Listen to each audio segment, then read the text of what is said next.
From extreme poverty to worldwide fame, Oprah Winfrey has certainly come a long way in life. Well known for her successful careers as a talk show presenter, media executive, actor, and philanthropist, Oprah has influenced American popular culture for more than 3 decades. Stay with us till the end as we tell you all about Oprah Winfrey and her lavish lifestyle. The beginning. Oprah Winfrey, the famous First Lady of talk shows in America, is renowned for outdoing her rivals in every aspect. During the Oprah Winfrey Show, she developed a friendly rapport with both guests and viewers that led to the establishment of her own production business, Harpo Inc. However, the beginning of her life was very different from how it is now. Born on January 29, 1954, Oprah Gail Winfrey opened eyes in a remote farm in Kosciuszko, Mississippi, to her parents Vernita Lee and Vernon Winfrey. Her early life struggles began soon after she was born with the separation of her unmarried parents. As a result, she had to live with her maternal grandmother. A few years later, Winfrey's struggle multiplied after having to move in with her mother because the urban, impoverished lifestyle had a detrimental impact on her, and continuous sexual molestation by males in her family at 9 years old made matters worse. Eventually, Winfrey's mother sent her back to her father in Nashville. Thanks to her father's immense support, Winfrey excelled in school, joined the theater club, debating club, and student council. She started giving lectures at social events and churches as she felt confident and content. She even started to receive money for it and once received $500 for a speech. This was the time when she realized she wants to be paid to talk. Good Morning America. Following her graduation, Winfrey was hired by WJZ-TV in Baltimore, Maryland, to provide the local news updates during Good Morning America. Shortly after, she was transferred to the morning discussion show Baltimore's Talking with co-host Richard Scherer. Following 7 years on the program, Winfrey's producer, Deborah DeMaio, sent an audition tape to the general manager of American Broadcasting Company Chicago affiliate WLS-TV. As a result, Winfrey and DeMaio were hired because her ratings in Baltimore were higher than those of national talk show host Phil Donahue. In January 1984, Winfrey relocated to Chicago, Illinois, and took over as anchor of AM Chicago, a morning discussion program that frequently received the lowest ratings.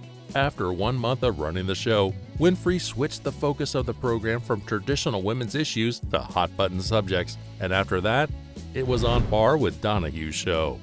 With this amazing progress, the show was renamed as The Oprah Winfrey Show and was extended to an hour in September 1985. Winfrey's show gained enormous popularity, and in September 1985, distributor King World purchased the syndication rights to air the program in 138 cities. Even though Donahue was broadcast on 200 stations that year, Winfrey won her time slot by 31% and attracted twice as many viewers in Chicago as Donahue, and carried the top 10 markets in the country. Winfrey was recognized for her singular contributions to the city's cultural scene in 1986 and won a special award from the Chicago Academy for the Arts. The National Organization of Women named her a Woman of Achievement, and Winfrey was recognized as the best talk show host, and The Oprah Winfrey Show won numerous Emmys for Best Talk Show. Never-ending luxuries. After years of doing her shows and meeting up with thousands of fans at the airport, Oprah Winfrey became weary of traveling. Consequently, she said goodbye to traveling publicly and bought her first private plane for $25 million in 1991 and has been traveling in style ever since then. Oprah has frequently stated in interviews that having her own private plane was the best luxury purchase she had ever made. Her next big purchase came when Oprah Winfrey's friend and property manager found a piece of Hawaiian land with a breathtaking ocean view. After looking at the place herself, Oprah wasted no time and purchased all 163 acres and built a gigantic yet comfortable house for herself. This was one of Oprah's main holiday houses, and she engaged designers to transform it into the unique, charming house of her dreams.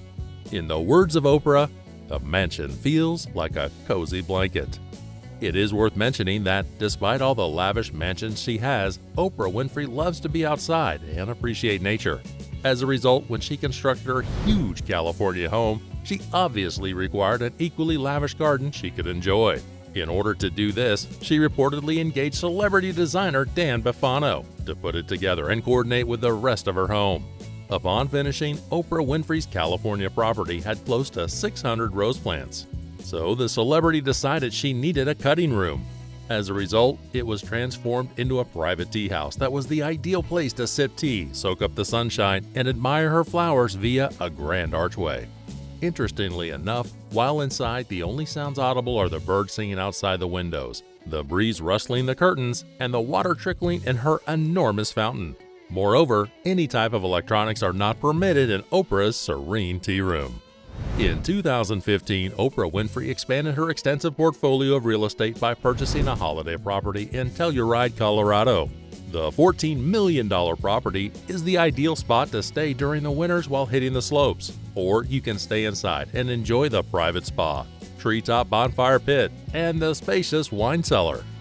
2018 saw Oprah purchase 2 adjacent lots of land totaling 23 acres, which included the Madrigal compound on Orcas Island, Washington. Oprah also acquired a 4-acre complex from actor Jeff Bridges in late 2019. She continued to grow her Montecito home-based property. She also bought a property in Montecito that was further from her home-based compound in 2021 and sold her Orcas Island compound there because she claimed she was too busy to use it. Wine, art, and charities. For Oprah, having the best wine is very important. So, quite obviously, Oprah's wine cellar is not your average wine cellar and apparently costs close to $200,000 to build. The 56 feet long space, dubbed the Wine Mine, was created to resemble an underground mine, complete with an antique cart that can hold 1,600 bottles and runs on creaky tracks. The entire experience lasts for around 60 seconds, with the speakers that play the sounds of creaking wood and dripping water. In addition, Oprah likes to collect artwork and antiques. She possesses a sizable collection of items from other countries, including African masks, modern artwork, and old furniture. She has also been involved in a number of art-related initiatives, such as the establishment of an art museum in Nashville, Tennessee, where she was born and raised. Winfrey and Apple announced a multi-year content deal in June 2018, as part of which Winfrey would exclusively produce new original shows for Apple's streaming service, Apple TV+. Under this show, Oprah made numerous successful episodes such as Oprah Talks COVID-19. Winfrey has not only done well for herself, but has also generously donated to philanthropic organizations and institutions like Morehouse College, the Harold Washington Library, the United Black College Fund, and Tennessee State University. She has given away millions of dollars of her money to numerous charities and even created a couple of them. Winfrey has received numerous honors throughout her career, including 2 Primetime Emmy Awards, a Tony Award, a Peabody Award, the Jean Hersholt Humanitarian Award from the Academy Awards, and 18 Daytime Emmy Awards, including the Chairman's Award and the Lifetime Achievement Award. By the close of the 20th century, Life named Winfrey the most powerful woman in America, as well as the most powerful black person of her generation.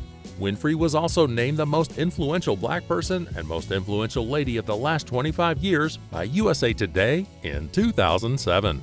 She was also nominated twice for the prestigious Academy Award.